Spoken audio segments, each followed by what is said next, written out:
पंजाब और केपी के दरमियान पहाड़ों में एक बहुत खूबसूरत गांव था।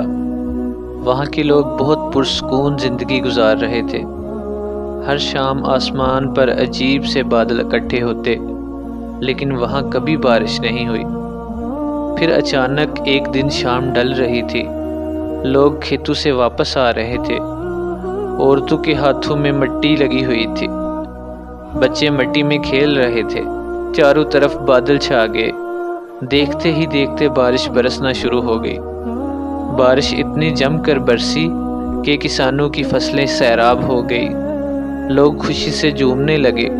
लोगों ने समझा अल्लाह की रहमत हुई है।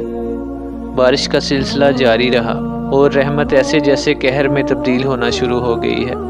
पहले एक हफ्ता, फिर दूसरा, फिर तीसरा, और अब 3 महीने हो चुके थे।